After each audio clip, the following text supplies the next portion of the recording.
Hi, welcome back to this video in engineering dynamics, and this video will be discussing the last topic for the second term, which is the speed ratio. Actually, this speed ratio is just an additional topic for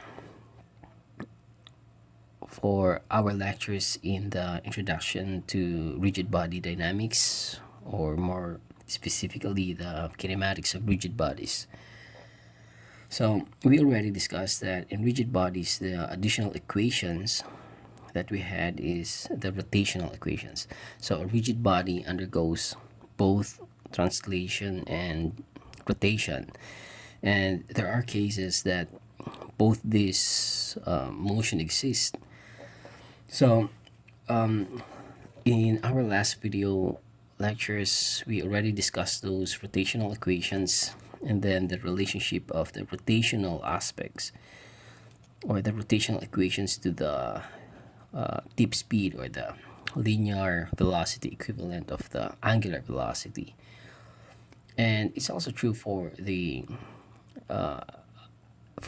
angular accelerations and its equivalent linear acceleration. So here we'll just gonna extend that topic on the speed ratio.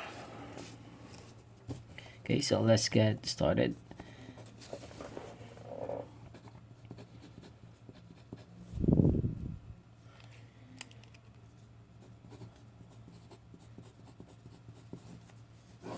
Okay, so speed ratio actually it comes into place for many mechanical systems.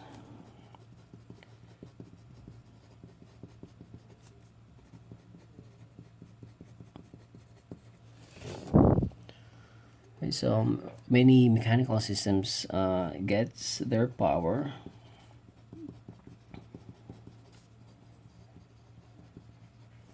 from, let's say, engines or electric motors. Engine or electric motors.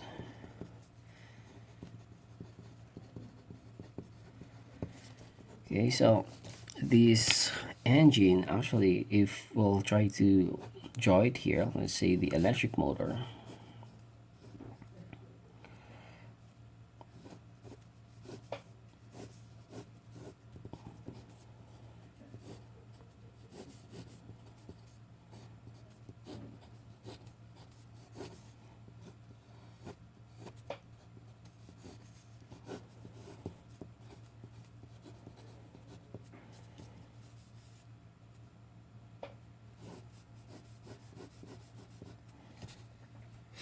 Okay, so let's say this is the electric motor, the power source for a mechanical equipment. So these prime movers, they actually provide the RPM, or let's say the angular speed or velocity. They're the one that provides this speed and then also the torque. So it has to be transferred to the mechanical equipment to to achieve the functions. Like for example, we have a pump. So let's draw a pump here.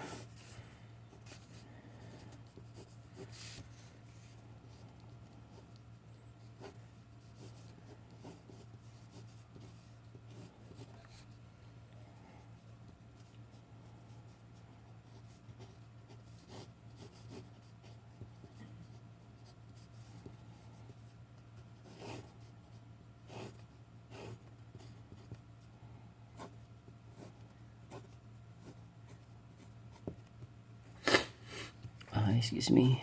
Okay, so this is the centrifugal pump.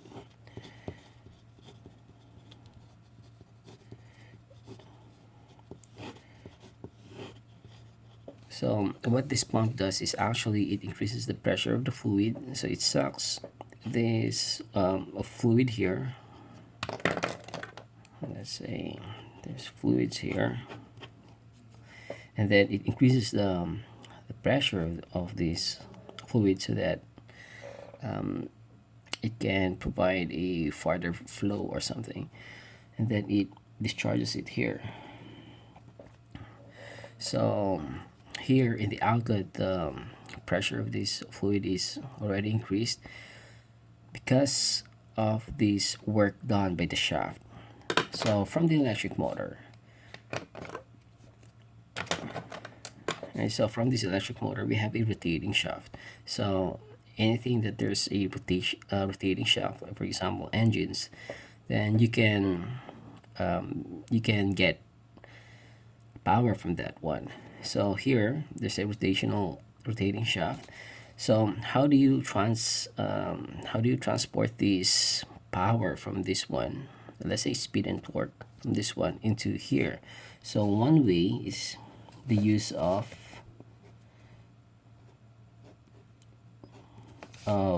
belt and pulleys, although there are still other ones, like for example chain drives and gear drives or friction drives.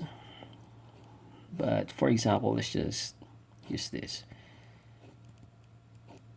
Okay, so we have a pulley here, so one pulley on the driver's side and then another pulley on the driven side, and then we attach a belt.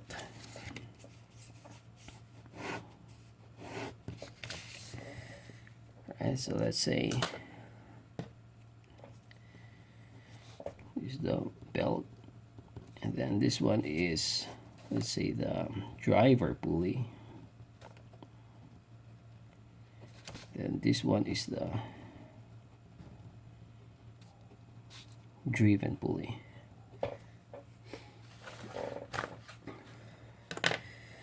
So the power is transported by these transmission devices, such as the belt and pulley systems. So however, these prime movers, they are operating at fixed speeds. I mean, in the viewpoint of mechanical aspects,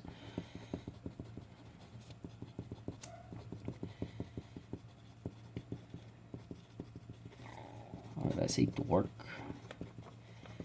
So for example, in the case of electric motor, they're actually running at around, I think, 1700 rpm. So it's in revolutions per minute.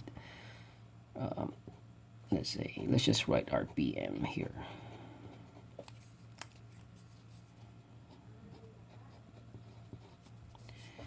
And then at some torque, and then at some horsepower, HP or something.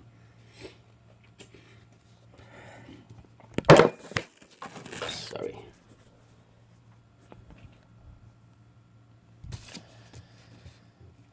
Okay, so they're operating at this fixed speed, but then sometimes the driven equipment, they need a different speed. So maybe sometimes it's lower or sometimes it's higher than this. Like for example, hammer mills, I think it has to operate on faster RPM. So that's the reason why, if you notice that sometimes the driven has a smaller pulley, while the driver has the smaller pulley while the driven has a larger pulley. And then there are also times this one is larger and then this one is smaller, or in some cases they're just equal. So if the diameter is equal, it just means that if it's running around 1700 rpm, this also runs around 1700 rpm. But if this is smaller and then this is larger, then basically the intuition there is, if this is running around 1700 rpm, this one runs lesser than, so it runs slower. But if this one is larger, this one is smaller, then it means that this is faster. So take note, this is just an example of the speed of electric motor, 1700 rpm. It's not true to all electric motors. Others run around 3000 plus rpms. It depends upon the design of the electric motors. But this one is the most, maybe we can say the most common. Okay, um, so the topic is uh, we have to determine the speed ratio because, for example, we know the revolutions here, the RPM, or let's say the angular velocity here, and also let's say the pulley. We know, let's say for example, 3 inches.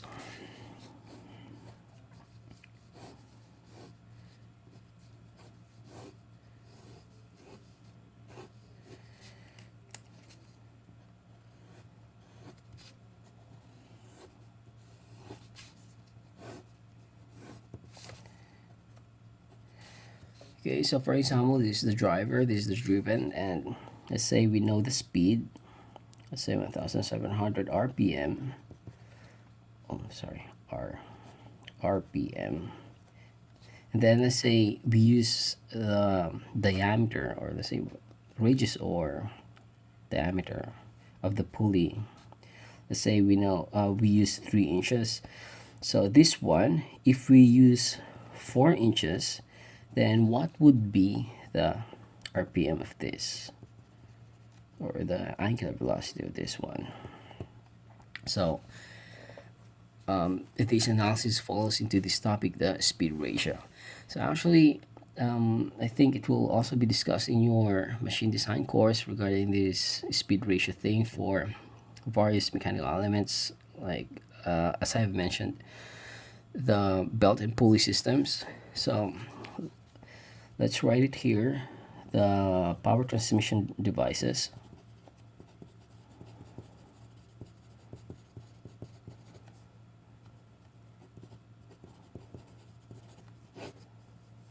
Okay, so number one, this is the belt drives. Then number two is the chain drives. So the use of chain sprockets. And then number three are the gear drives. Okay, so let's briefly discuss the overview of these mechanical devices. Right, so for belt drives,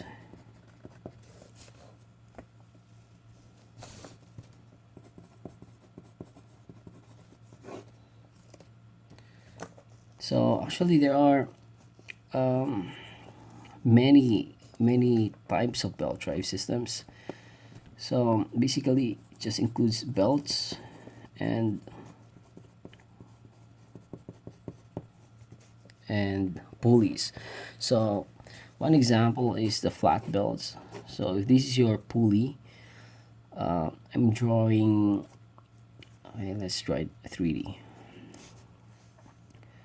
Oh, no, I mean this section of the circle. So if this is your circle here. Okay, so this is the side view.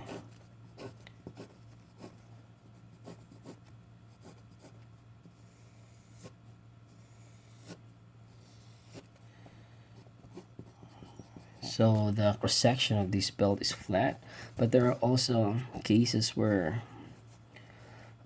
let's say, there's a groove here. So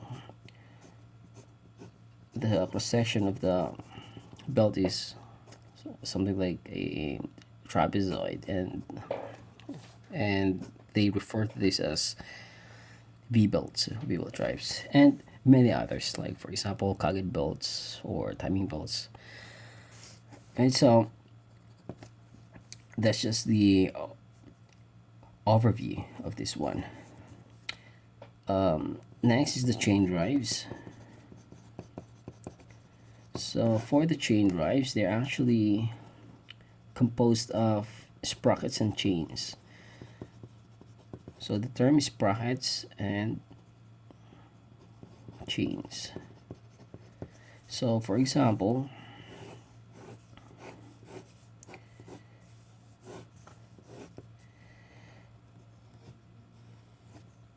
so the sprockets are something like a gear, but except that their tooth is different,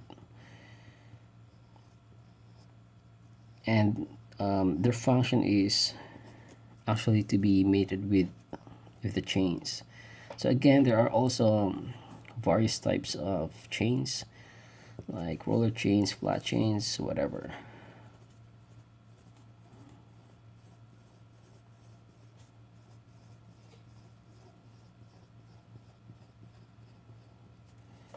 Right, so these are chains.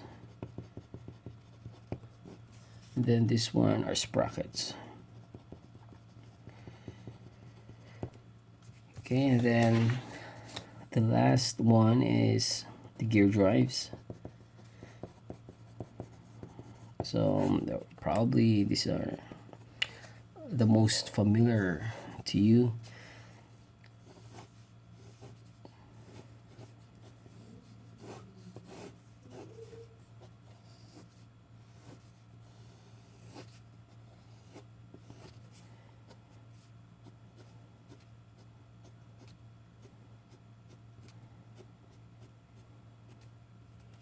Oops. Wait, let's try it here. So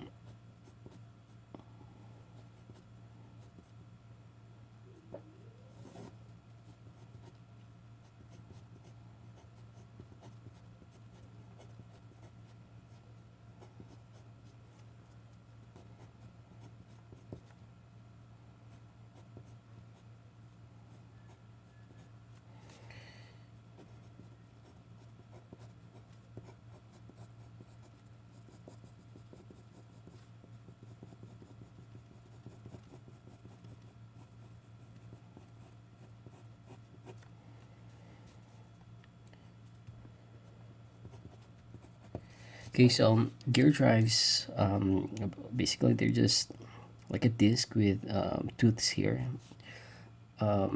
machine tooths, just like this one, the sprockets, except that their design here is different compared to sprockets.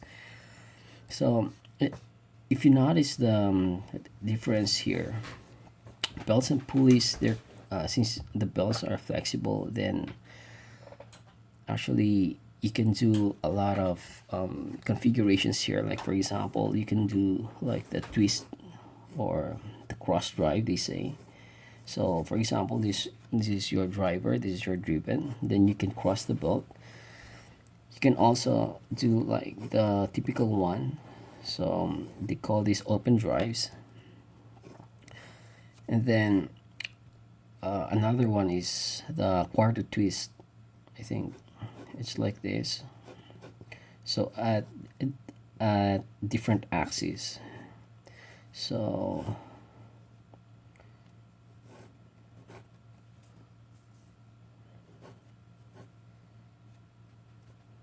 I think it's like this.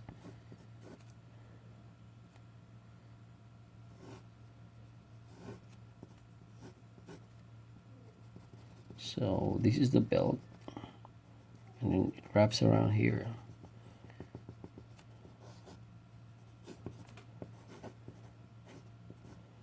So the axis is perpendicular to each other. So that's the flexibility that you can get from a belt drives. But the disadvantage is, since the transmission of devices, the transmission of the power from one pulley to the other, it just depends on the frictions between the belts. So there's a lot of slippage here. So the efficiency is low as compared to, let's say, the sprockets and the gear drives. But the good thing, one good thing is that they don't need lubrications, whereas for sprockets, chains, and gear drives, so they require lubrications. Plus, yeah, I think that's the main disadvantage of this one, the lubrication. But they have a higher efficiency, especially this one. So they have higher efficiency. Another drawback of this gear drive is that the center distance. So the distance between the center points, they call that center distance. So here for gear drives, the requirement is they have to touch the teeth has to mesh with each other. Whereas here, for sprockets and belt drives, they have, the distance between the sprockets can be farther apart. So anyways, more detailed discussions of these power transmission drives I think we'll be discussing your course in machine design. Okay, so now let's go to the derivations of the speed ratio. Okay, so let's consider first another power transmission devices, this which is called the friction drives. So basically, friction drives, they're just two cylinders.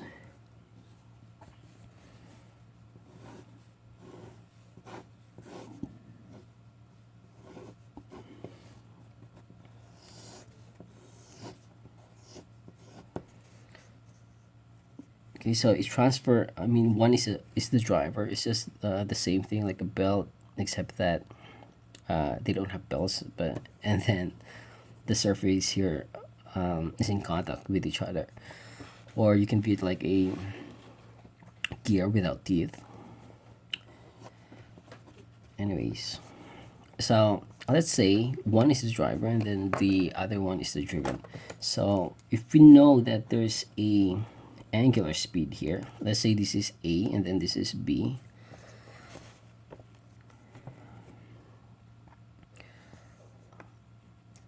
then if it rotates here clockwise, so because of friction, so this one rotates clockwise, so because of friction this one will rotate counterclockwise. So let's say it's W sub B, the angular speed. Now what's the distance? Let's say from the center to here, let's say this is the distance A, or let's say the radius. So from this center point up to here, they're just referring to one point, then we call that R sub B, or distance of B.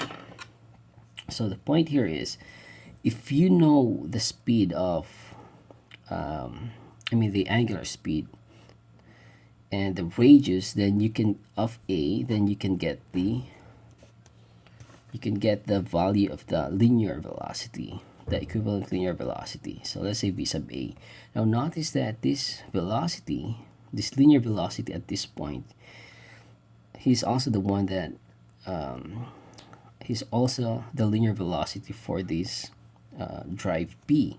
So meaning we can say that VB or VA is equal to VB. But what is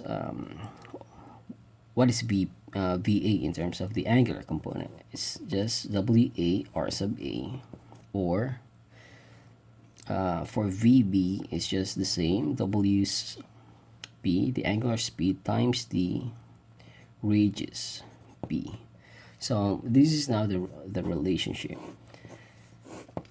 right? So the point here is, if you know the angular speed and then the diameter or the radius of drive A, and you also know the radius of drive B, then what would be the angular speed? Okay, so the point here is, if there's one unknown, then you can solve this one. Okay, so for the case of belt drives,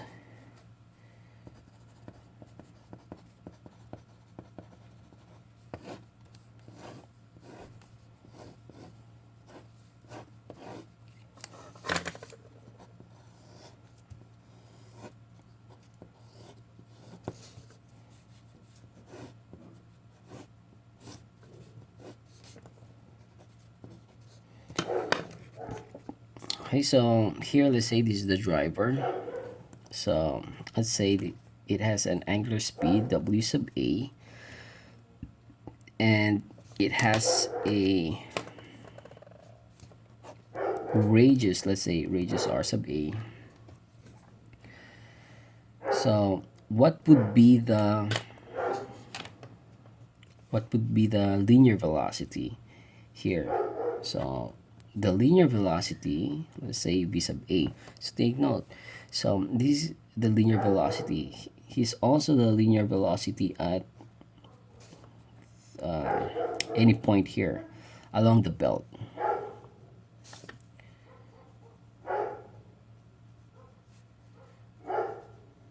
Probably here. Okay, so if you notice that this v sub a is also the velocity here at the belt. So here, just an additional note that although I have mentioned earlier that for belts there are slippage involved, but here we assume that there's no slippage. So we say that the linear velocity v sub a is just the same as, the same anywhere along the belt length. So in other words, if you also have this one, this v sub a is also the same as the linear velocity of b. So if this velocity goes into here, this makes it to turn also clockwise. And then, okay, so let's say this is w sub b, and then if you have the radius, let's say r sub b, so you can also find the relationship here, like wa r sub a is equal to wb r sub b. Right, so that's our notation here, but for your machine design course, probably it's just in a new loop. They call it n1 d1 is equal to n2 d2. So it just mean that this one is in rpm, revolutions per minute, and then this one could be in inch or in mm. Inches, because pulleys, they're actually measured in terms of inches or millimeters. So if this is in rpm, this one should be in rpm also. And here, if this is in inches, then this one should be in inches or mm as well. So it's just like that. So here, if we use radians, then this one will be radians. So take note, although we derive using the radius here, it's also true if you use this diameter.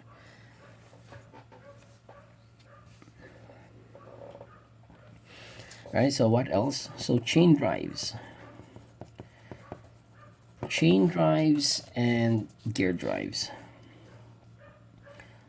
Let's say, okay, so these two actually, there's some tweaks in their equation, because instead of using the diameter, we uses the teeth, or the number of teeths, instead of diameters. Okay, so why is that? It's simply because if you try to look at this one,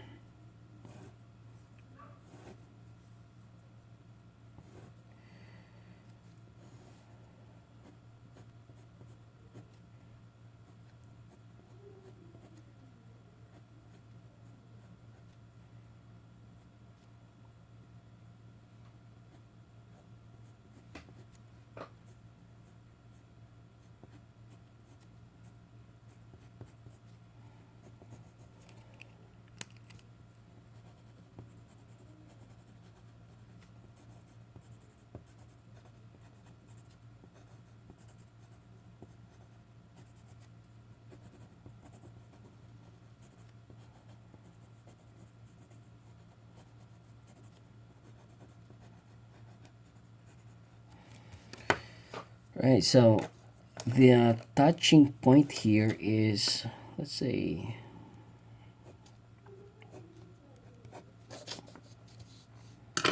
and then for this gear over here, it's a different circle. Okay, and then the point of contact here is, let's say, this one. So this diameter is actually, maybe it's not we can say that it's not really direct to measure, or it's not something direct to measure. So instead of the diameter, and by the way, these diameters, it's called pitch diameter. So it's not the diameter of this one, the root, or the highest point. It's not. So it's something like an invisible circle, or let's say pitch, not really the diameter, let's say pitch circle. The diameter is the diameter of the pitch circle. So that's why instead of the number of teeth, instead of the diameter, it's measured in terms of the number of teeth. So therefore, we can also write it as N1 T1 is equal to N2 T2. So this one is the number of teeth. Oh no, that's the RPM, sorry. RPM, and then this one is the number of teeth. So the problem will just specify how many teeth would there be for a sprocket, or if that's the unknown, then we have to find the teeth. But we have also to check the actual sprockets, because maybe there are some teeth that not available. So we have to I think we have to compromise the computations. Right, so these are just the basics of the friction drives. And lastly, it's also possible for, let's say, compound drive systems. So let's just draw it here. So for compound drives,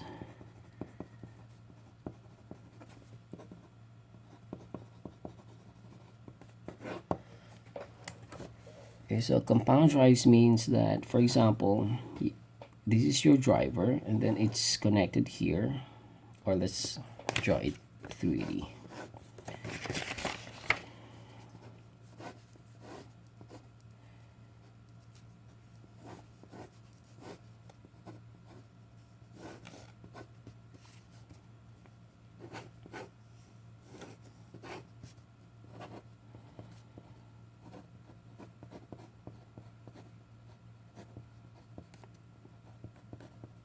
Right, so this is your electric motor, for example, the power source. So you have your first pulley here, and then you transmit that power into this larger pulley. So if this is, let's say, 1,700 RPM, then this one will be less than that. So let's say, for example, you get a 1,000 RPM. And now this 1000 RPM is also the same here, since this pulley is connected by a shaft. So this pulley is running 1000 RPM, for example. So this one is also running 1000 RPM. But then another belt drives here. So let's say since this is larger, then this will have a let's put the x, y, z coordinates here. So probably this one would get 500 RPM. Right, so why do they do this compound drive? It's simply because sometimes you can't use the very small, the smallest diameter possible, and then use the largest pulley possible. Right, so it's not practical, or probably it's not available. So the point here is, if you have less contact, area of contact here, then you will, or we can say that the area of contact here is affecting the slippage or the efficiency of the power transmission. So here, so if this is very small and very large, then your area of contact is only this one, or let's say the angle of contact. So compare that if you have a larger pulley here for the same.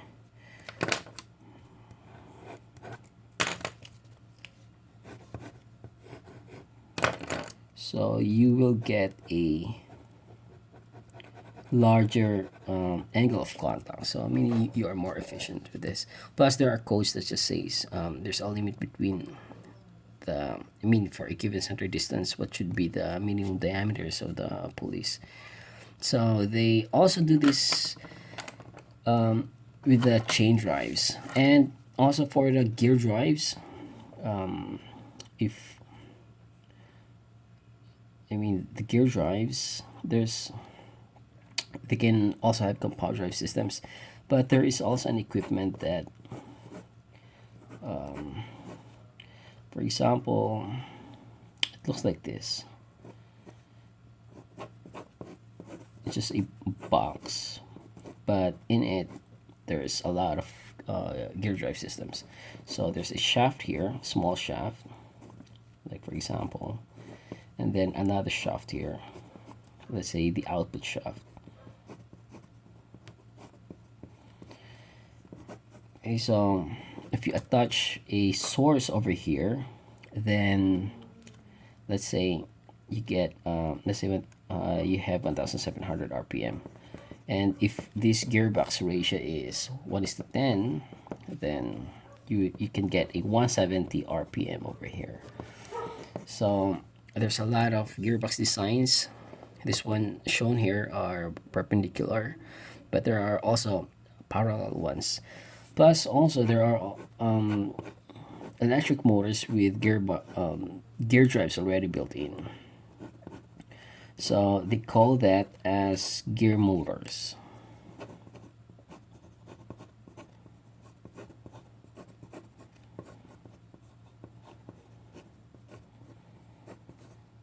Okay, so basically it's just electric motor with gearbox. So depending upon the ratio here, 1:10, 1:15, or whatever. So you have to check. So this the use of gearbox is actually, if you want a very large reduction, then I think this one works as compared to be doing the compound drive systems of belt drives.